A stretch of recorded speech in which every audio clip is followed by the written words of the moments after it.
Even if classes weren't online, I'd still likely take this advice anyways. Hi guys, my name is Lily and this is Lily's Natural Life, where I talk about all things related to naturopathic medicine, naturopathic medical school, veganism, and sustainability.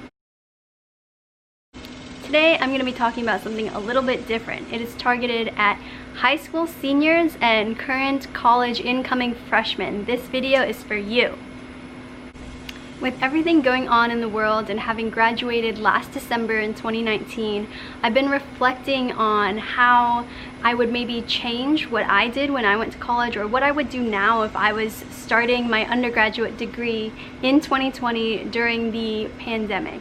There are definitely some things I would do to make sure my academics are on track while also being most financially intelligent that I can be. So, as you've already heard, college is expensive. Yes, you've probably heard that from basically everyone around you. You probably understand that now. You may have gotten scholarships to some schools that only cover half the cost because it's a private school, even though they're giving you $25,000 a year. Yeah, college is expensive, but you probably don't understand just how expensive it really is. I personally did not when I was a graduating senior. I didn't understand exactly the value of money. Yes, I understood that college is expensive and that student loans are something to probably be avoided, and that was kind of about it. I didn't really understand the true value of money. So what I would do differently, I would probably go to community college right now, especially because we are in the middle of a pandemic and all of classes, all the undergraduate schools are online. Probably, I think all of the schools are online right now in the country. So it is going to be the most financially stable option to go to community college. Now you may be thinking, Lily, you've literally told us that you're starting school in the fall, even though your classes are online. Yes, I am, but I'm starting naturopathic medical school, and medical school is a whole nother ballgame. There are no basics that I have to get done that I can take at a community college. There are only specific courses that I can take at specific schools, so it's still important for me to get going with my classes. But for you are going to probably be taking very basic classes, algebra, government, biology. They're important classes, but they're classes that you can take at other schools for a less expensive price and improve your overall situation. It does not matter that you're going to start at a community college. You can always transfer to a full-time university after a semester or a year or 2 years after community college. You can switch to a full-year university and it'll say on your degree that you graduated from X university and not a community college. No one will ever know, and it really doesn't matter what your classmates think from high school. Oh, so-and-so is going to a community college. No, honestly, none of them will probably even know, especially, I don't know if there's enough time for you now, but if there's time to switch from your 4-year university to start at a community college, that would be a really great option. All of the classes are online, so what are you going to get that's different at a university than a community college? You can always switch after one semester, like I already said.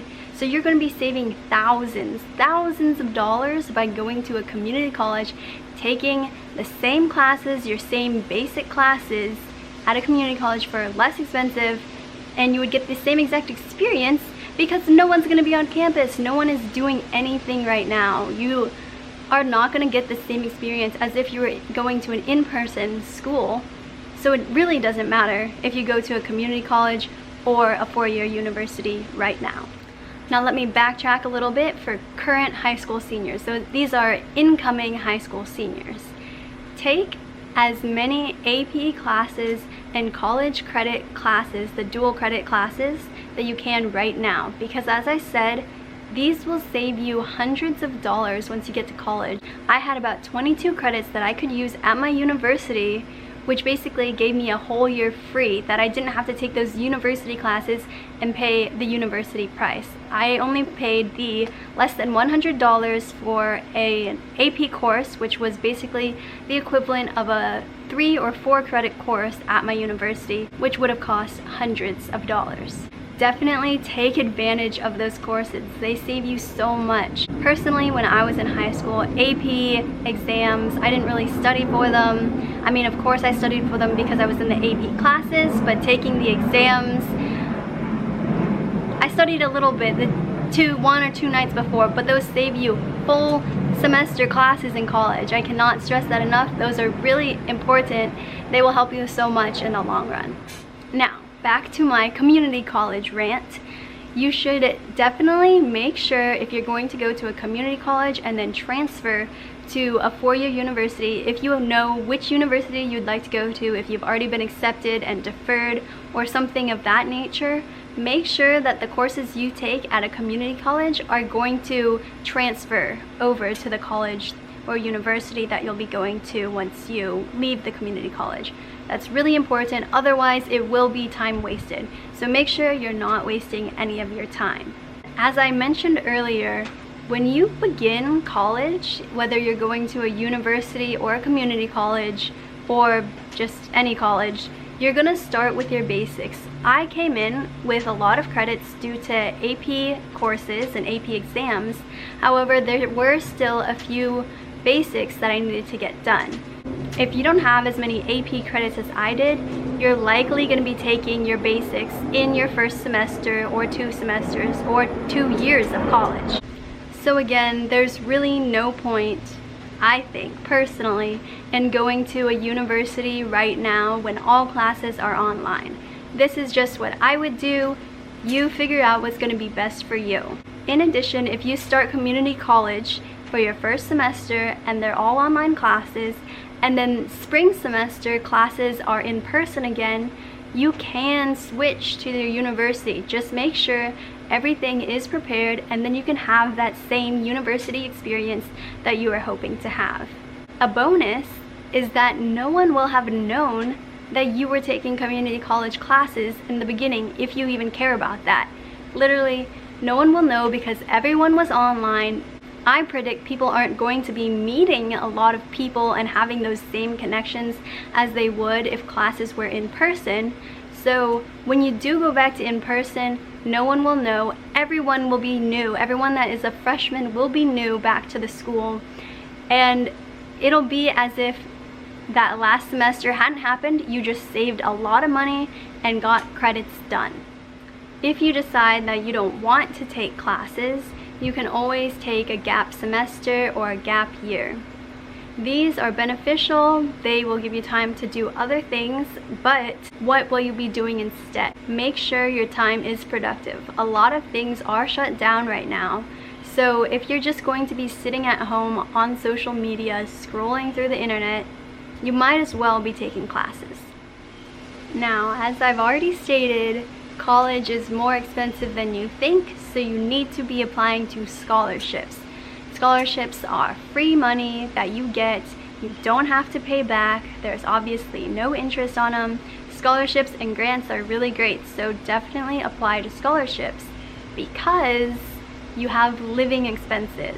Now, hopefully, if your classes are online, you're probably staying at home and doing your studies at home and saving money on living. But if you are going back to whatever city your school is in, you are going to have to be paying rent. And rent and food and gas is expensive. If you have a $600 rent each month times 12 months, that is $7,200 a year, which means that the cost of living just for rent could be an additional 50% of your tuition. For example, the university that I went to for my undergrad was $12,000 a year.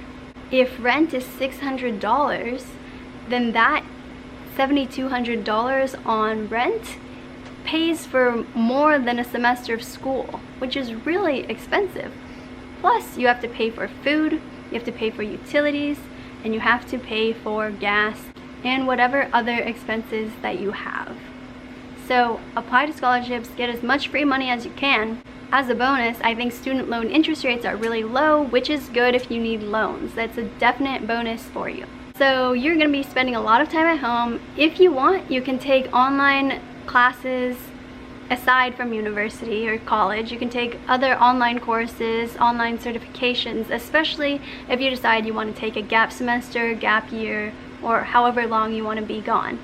Those are really important, and you can just take some classes on YouTube. YouTube, oh my gosh. You can learn so much on YouTube. You already know it, so you can gain so much knowledge just from the internet. So definitely don't waste your time during this lockdown. Make sure you're still learning, because investing in yourself is the most important thing. Educating yourself is the most important thing that you can do for your life. It's going to help you so much.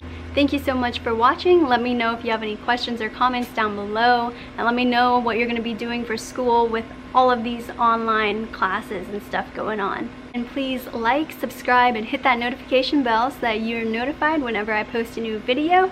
And follow me on Instagram, liliesnatural.life, and I'll see you next time.